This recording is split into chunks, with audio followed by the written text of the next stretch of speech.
Welcome to Fluent Fables. This channel is made for you. Subscribe now and grow with us.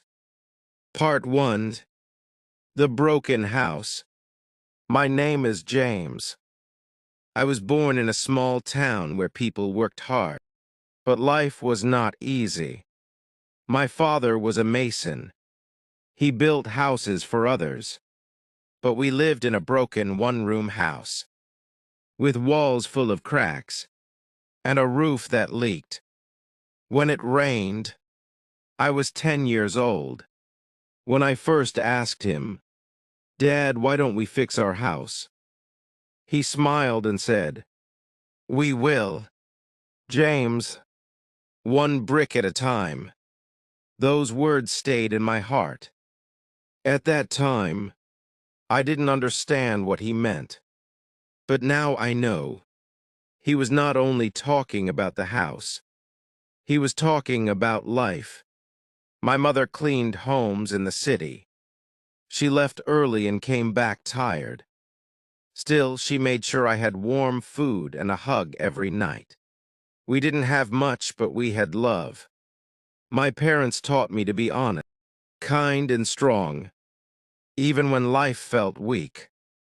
At school, my shoes were torn. My bag had holes. Kids made fun of me, but I didn't fight.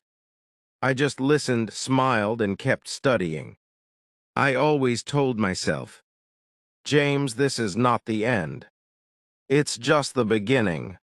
Every evening, I sat near my father while he worked with bricks and cement. He showed me how to lay each brick slowly, carefully. "You see, son," he said, "a strong wall is made from patient hands." That's when I decided I will build my life like a wall, one brick at a time. Part 2. A brick of books. When I turned 12, I got a small job. I cleaned a shop after school. The owner gave me a few coins every day. I didn't spend them on candy or games.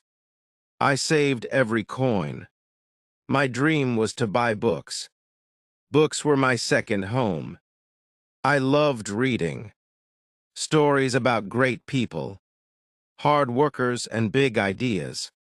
I read about scientists, leaders, and builders. I told myself, if they can do it, I can too.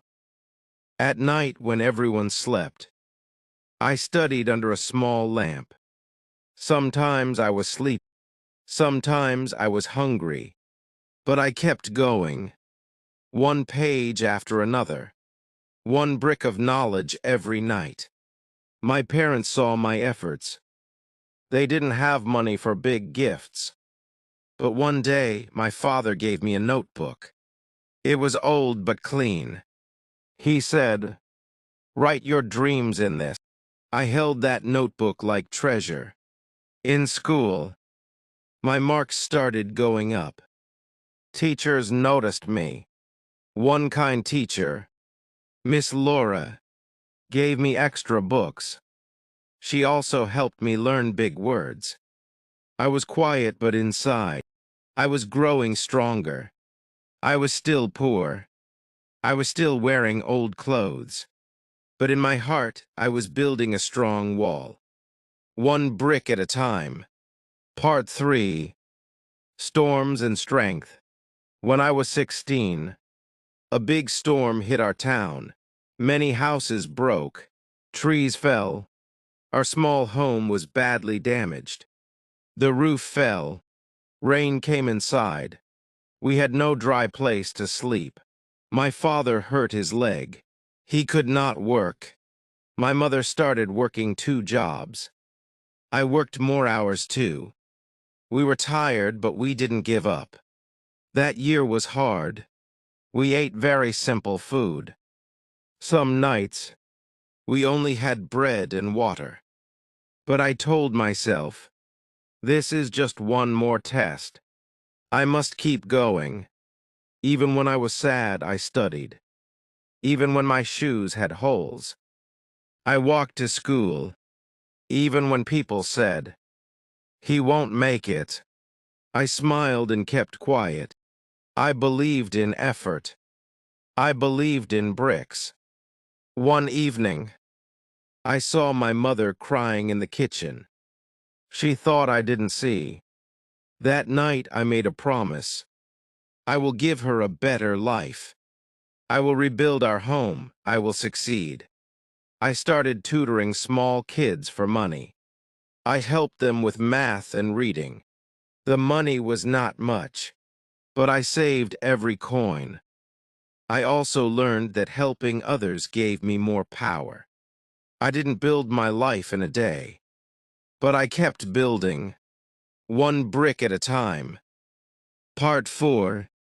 The wall stands tall.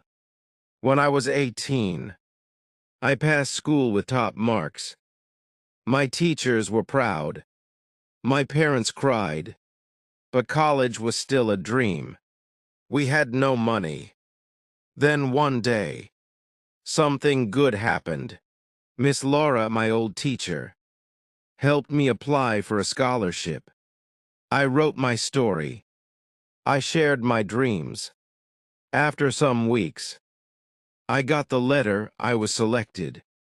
I remember running home, shouting, "We did it, I got it." My mother hugged me so tight. My father said, "This is your reward for every brick you placed with love." College was a new world. Big city, big buildings. Many students had fancy clothes, big phones and fast bikes. I had none of that. But I had one thing many didn't: discipline. I studied hard. I worked part-time at night. I lived simply. I watched every coin, every test I passed, every subject I learned. It was one more brick. In my final year, I started a small group to help poor students. Just like I was once. We gave them free books. We helped them dream. One boy said, "Brother James, you are like a wall for us." I smiled and said, "No, I'm just a brick. But even one brick can hold others." That day I felt strong. My wall was rising, one brick at a time. Part 5. The home I built. Years passed. I graduated from college. I found a good job. I worked in construction, the field my father taught me. With time, I saved enough to build my own house. It wasn't big, but it was mine. One day, I stood in front of my home and thought, "This is it. This is what I built." The wall stood strong, and each brick told a story of struggles, of sacrifices, and of dreams.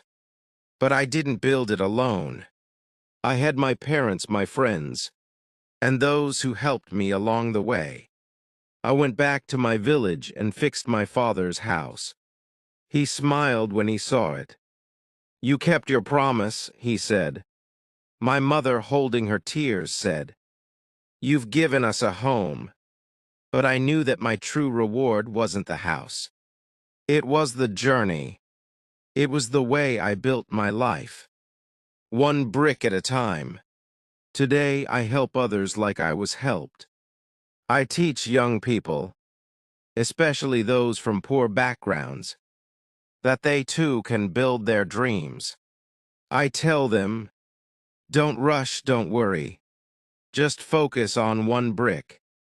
And before you know it, you'll have a wall, and that wall will hold you, even in the hardest storms. I now realize that life isn't built in a day. It's a journey, a slow process, and every effort, no matter how small, counts. So if you ever feel lost, remember, you can always rebuild, one brick at a time. The end.